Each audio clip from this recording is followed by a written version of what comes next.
Welcome to Churchill Scale Modelling. This is part 3 of AFV Club Churchill Mark IV. Scale is 1 to 35. In this part I'm going to be carrying on where I left off, so I'm going to be concentrating on the track area, having a look at the tracks and starting to construct the lower hull. So let's jump into this and see how well I get on.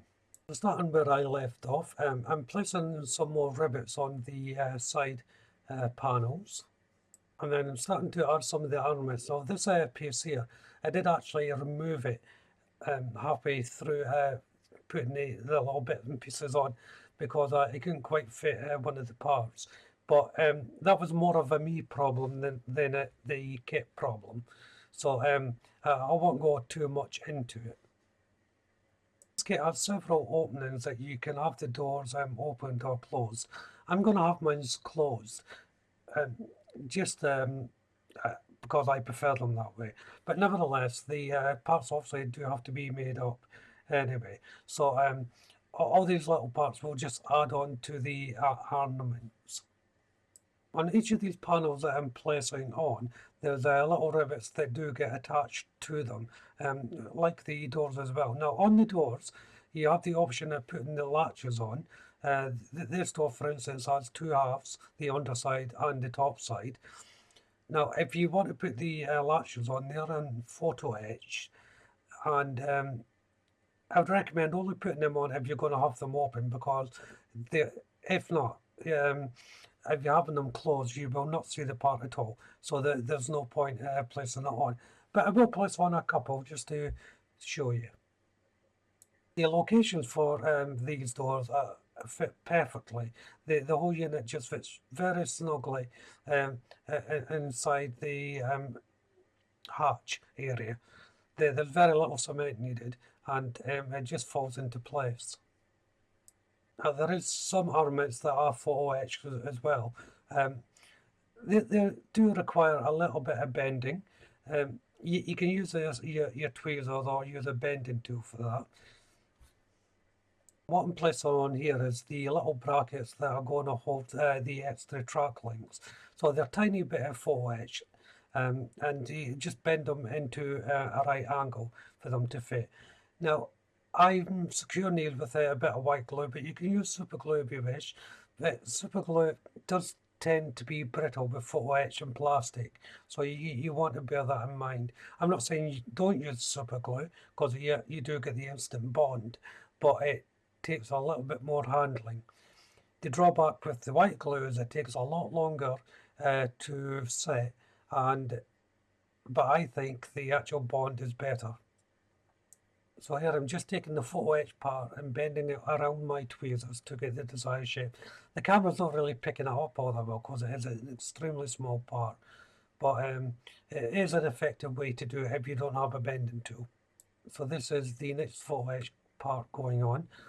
This is the bottom bracket to hold the track links. The next panel making up has 6 little rivet type things that run along the edge. There is a tiny little location points for them. In fact, you can drill them out to make it easier to place them on. The instructions don't say to drill them out, but you may wish to, just so that they can sit in better. But of course you'll need a fine drill bit to do that. These parts are absolutely minuscule. This section is the same as the one I'm just doing. This actually gets attached to the first section I'm doing, but again, each one has these tiny little rivets that go in. Once the rivets are in, the two parts come together. It's a strange connection, this. After dry fitting it a few times, it didn't look right, but it actually looks like there's a little step inside the plastic that is meant to conform to the sidewall. So it's important to get it right. Dry fit it a few times if you must, just to make sure you know exactly how it sits on the model. There's 2 of these sets to make up. The construction is relatively simple. It's just the nature of the parts. They are quite small. Now the backing plate that I'm placing on here, the instructions tell you to place it on first, but I had a look at it and I thought it'd be better to build it up as a sub-assembly before placing it onto the main sidewall. I just found it easier to handle that way.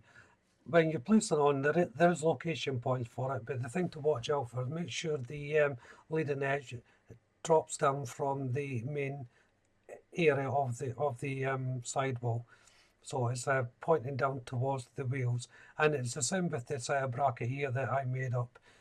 Um, I when I initially done this, I couldn't quite get to fit, so I took off the top rail that I put on, which, if you remember, I said at the beginning. But then dry fitted it to make sure I knew exactly where it was going, then refitted the top rail. Now moving on to the tracks. Now these tracks are soft rubber, and they are not, the paint is not sticking to them. The undercoat that I put on is just flaking away, which I'm demonstrating there with my tweezers, which is unfortunate. That does happen. Now there's two ways you can combat this. The first way is you can varnish them before you paint them. So I've just got a little bit of varnish here, and I'm soaking the part in varnish. Then I'll leave that to dry. And I'm also doing the same thing with the main track as well. Then once it's varnished, I can then paint it. And I'm painting this with the paint mixture of Rebel Aquacolor 91 Steel 95% and 5% of Rebel Aquacolor 95 Bronze. Now obviously there's different colours that you can paint the track, different metal and steel colours, but I quite like this mix for the track. Now I hate mixing paint, but in this case I think it's worth it. Now while I'm painting this, I'll talk about the second option for the paint flaking off. Instead of using varnish, you can paint on some white PVA glue, and that will actually act as a sticking agent for the paint as well, but make sure it's thoroughly dried. So as you can see there, the Lincoln paint is dry, so it's time to place it on to the model, and it goes in between the brackets and just sits there. I'm securing this again with some white glue. So while the track's drying, the main part of the track, I'm going on to the lower half of the hull. The instructions say make this up, then attach all the little and sundry bits. But I've decided to make all the little bits and pieces up first before I attach it. Now these are predominantly the lights, and they are made up a mixture of the plastic and photo etch part. Now the photo etch part is only a bracket that wraps around the main unit, so it's a fairly easy construction. The photo etch bracket, I'm just bending it once more with my tweezers in position. It goes to about a 45 degree to 90 degree angle, sort of in between really, but only bend it partially. Then once you place it onto you, just squeeze it into position. That way you'll be sure of the fit. So you can see it just slightly off bent there, but once I place it onto the unit, I'll just squeeze it in, and I'll know then it's going to be secured. Tiny little location points to fit this on as well, but they're minuscule. You may as well just take them off with your knife or something, and just place it on where you think is appropriate. Because I don't think, well, I certainly can't get it in the position that the instructions are telling you, just because it's so small. There's also larger photo etch parts that go on as well. These were simple enough to bend into position, again using the tweezers as a guide. And once more, they're all secured with a bit of white glue. Because these parts are so small, I do find it a lot easier to construct in a sub-assembly before attaching it to the main hull, and I would recommend doing that. The only issue you may have is when you put it onto the hull, you have to be careful not to press onto the rear part where all your lights and brackets are, because obviously you would crush them. There are location points on the back plate as well for each individual unit, so it's easy enough to follow to get them on. It's just the size and the nature of the photo etch part.